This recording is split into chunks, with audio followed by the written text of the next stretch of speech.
Hello juniors, welcome to కథలు చెప్పుకుందాంరా. మీరందరూ చాలా చాలా చాలా చాలా బాగున్నారని అనుకుంటున్నాను. మళ్ళీ మీ ముందుకు వచ్చేసాను. కానీ ఇవాళ కథతో కాదు, ఇవాళ ఒక సంఘటన, ఒక ఇన్సిడెంట్ షేర్ చేసుకుందాం అనుకుంటున్నాను మీ అందరితోటి.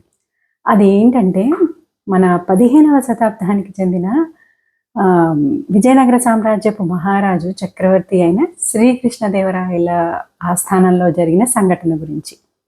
ఆయన ఆస్థానం పేరు తెలుసా మీకు ఎవరికైనా? రాజదర్బార్ పేరు తెలియపోతే వీడియో లాస్ట్ వరకు చూడండి, నేను లాస్ట్లో చెప్పేస్తాను. అయితే ఈ శ్రీకృష్ణదేవరాయలు గొప్ప పరిపాలకుడే కాదండి, మంచి కవి పండిత పోషకుడు కూడా అనమాట. ఆయన ఆయన రాజదర్బార్లో చాలామంది గొప్ప గొప్ప కవి పండితులు ఉండేవారు అనమాట. వారిలో 8 మంది చాలా ముఖ్యమైన వారు. వారినే మనం ఏమనుకుంటాం? అష్టదిగ్గజాలు అని పిలుచుకుంటాం. వాళ్ళ పేర్లు తెలుసా మరి మీకు? అష్టదిగ్గజాల పేర్లు సరే నేను చెప్పేస్తాను.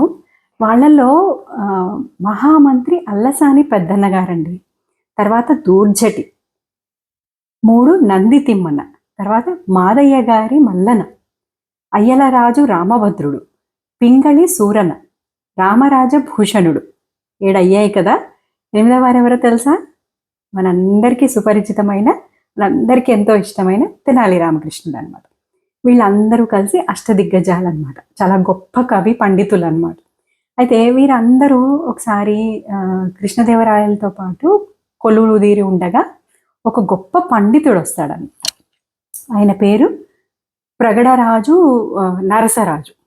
ఆయన ఒకసారి వచ్చి కృష్ణదేవరాయల దగ్గరకు వచ్చి, మహారాజా, నేను ప్రగడరాజు నరసరాజును, నేను సహస్ర ఘంట కవి అని బిరుదాంకితుడను, మీరు కూడా గుర్తించాలి, గుర్తించి నాకు ఒక విజయపత్రాన్ని ఇవ్వాలి అని అంటాడు అనమాట. విజయపత్రం అంటే టోకెన్ ఆఫ్ అప్రిసియేషన్ అనమాట.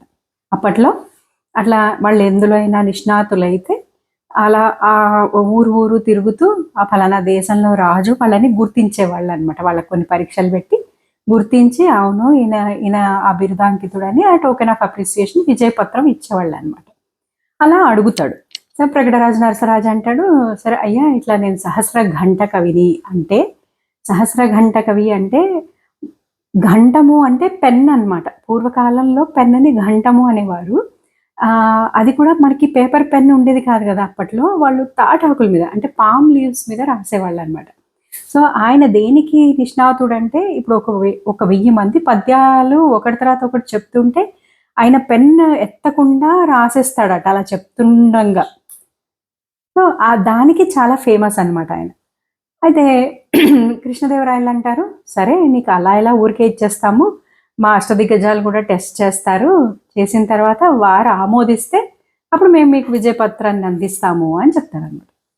అయితే అందరూ టెస్ట్ చేస్తూ ఉంటారు. అష్టదిగ్గజాల్లో ఉన్న అందరూ ఒకరి తర్వాత ఒకళ్ళు టెస్ట్ చేస్తుంటే వాళ్ళు ఎలాంటి పద్యాలు చెప్పినా ఆయన రాసేస్తున్నాడు, పెన్నెత్తకుండా రాసేస్తున్నాడు. అయితే ఇంకా లాస్ట్కి అల్లసాని పెద్దన్న వారి మహామంత్రి టర్న్ వస్తుందన్నమాట. ఆయన వంతు వస్తుంది. ఆయన వంతు వచ్చినప్పుడు ఆయన ఈ పద్యం చెప్తారనమాట. మరుద్వృధా తటస్థ శత్రు మండలి గళాంతరక్షరన్న వాస్యగా పగాభిసారి కాతృతాంబుది మరుత్పతి స్వరుక్షతి క్రమత్రుటత్కృబద్వరస్ఫురధ్వని ప్రవృద్ధ యుద్ధ పుంకితాన కార్భటి. ఎంతో కష్టంగా ఉంది కదండి. మనకి పలకడానికే ఎన్నో ఒత్తులు పుల్లులతోటి చాలా కష్టంగా ఉంది కదా. అలాంటి పద్యాన్ని ఆయన చెప్తుండగా ఈయన రాసేస్తాడు. రాసేసి అయిపోయింది నాదా అంటాడు. ఇంకప్పుడు కృష్ణదేవరాయల వారికి చాలా టెన్షన్ స్టార్ట్ అవుతుంది. ఏంటి, మనం ఓటమిని ఒప్పుకోవాల్సిందేనా, ఇతను మనల్ని ఓడిస్తాడా ఏంటి అనుకుంటూ ఉంటాడనమాట. అప్పుడు ఇంకా లాస్ట్కి మన తెనాలి రామకృష్ణుడు వస్తాడనమాట. ఆయన బిరుదు మీకు తెలుసు కదండి, వికట కవి. అయితే ఆయన అనుకుంటాడు, ఇప్పుడు మనం తాటాకుల మీద రాయాలంటే ఎంతో సున్నితంగా రాయాలి కదా. సో ఎలాంటి కష్టమైన పదాలు ఇచ్చినా ఆయన రాసేస్తున్నాడు కాబట్టి ఈయన చాలా నిష్ణాతుడే. కానీ ఈయనకి ఇవ్వాలంటే పలకడానికి రాని శబ్దాలు ఏదన్నా చెయ్యాలి అనుకుంటాడనమాట. అలాంటి పద్యమే, అంటే ఇప్పుడు భావ విన్యాసం కానీ, పద విన్యాసాలు కానీ, అంటే ఇప్పుడు వెక్కిరింపు కానీ లేకపోతే వెటకారం కానీ అలాంటి ఏదైనా భావజాలాన్ని మన శబ్దాలతోటి చెప్పే పద్యాన్ని చాటువు అంటారనమాట. అలాంటి చాటువు పద్యం ఒకటి చెప్తాడనమాట ఆయన. ఆయన చెప్పినప్పుడు ఈయన రాయలేకపోతాడు. అసలు ఆ శబ్దాలు చేస్తున్న పదాల్ని ఎలా రాయాలో ఆయనకు అర్థం అవ్వక ఓటమిని ఒప్పేసుకుంటాడనమాట. ఆయన చెప్పిన పద్యం ఏంటి తెలుసా? మన తెనాలి రామకృష్ణుడు చెప్పిన పద్యం ఇప్పుడు నేను చెప్తాను వినండి. ట్రువట బాబా అలానే సౌండ్ చేస్తాడనమాట. ట్రువట బాబా తలపై పువ్వట జాబిల్లి వల్వ విభూదంట చేదే బువ్వట చూడగను లుళుక్కవ్వట నరయంగనట్టి హరునకు జే జే జే అని శివుణ్ణి ప్రశిస్తూ పొగుడుతూ పాడతాడనమాట. ఒక పద్యం చెప్తాడు చాటు. అయితే ఈ ట్రువట బాబా లుక్కవ్వట ఆ వర్డ్స్ ఉన్నాయి చూడండి, అవి మీరు మామూలుగా అవి అసలు తెలుగు పదాలు కావు, శబ్దాలు అనమాట అవి. ఇప్పుడు మనం ఇప్పటికీ కూడా ఈ ఆవులు, బర్రెలు, గేదెలు, షీప్ వీటిని అదే కాపరి వాళ్ళు ఉంటారు కదండి, వాళ్ళు ఎలా సముదాయిస్తారు వాటిని? హే ట్రు ట్రు హే హే అలా అంటూ ఉంటారు కదా. సో అలాంటి శబ్దాలతోటి ఆయన పద్యం చెప్పాడనమాట. సో అలా చెప్పేటప్పటికి ఆయన రాయలేకపోతాడు, ఓటమిని ఒప్పేసుకుంటాడనమాట. అప్పుడు అందరూ తెనాలి రామకృష్ణుడిని అప్రిషియేట్ చేస్తారు. జే జే జే చాలా గ్రేట్ అని చెప్పి అంటారనమాట.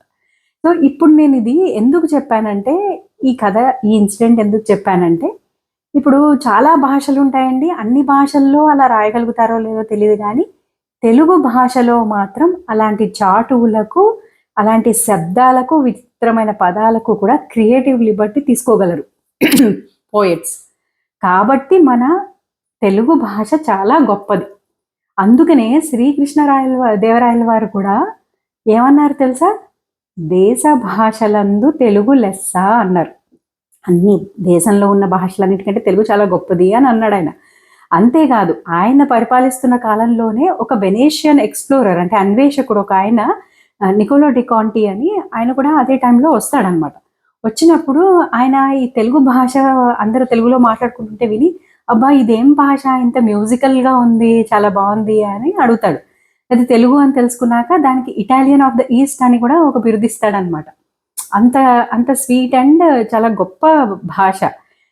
ఇప్పుడు అంతే కదండి, ఇప్పుడు మన ట్రినిటీ ఆఫ్ మ్యూజిక్, మన కర్ణాటిక్ మ్యూజిక్, మన పురంధరదాస్ కానీ, తర్వాత ముత్తుస్వామి దీక్షితార్ వారు కానీ, లేకపోతే మన త్యాగరాజ స్వామి వారు కానీ, చాలామంది వాగ్గేయకారులు వాళ్ళు రాసిన గీతాలు అన్నీ కూడా తెలుగులోనే ఉన్నాయి చాలా వరకు.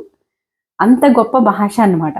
సో ఇప్పుడు నేను ఇది ఎందుకు చెప్తున్నానంటే, మనము ఈ దేశంలో ఎన్నో దేశాలు తిరగచ్చు, ఎన్నో భాషలు నేర్చుకోవచ్చు, ఎన్నిట్లలోనో ప్రావీణ్యత సంపాదించవచ్చు.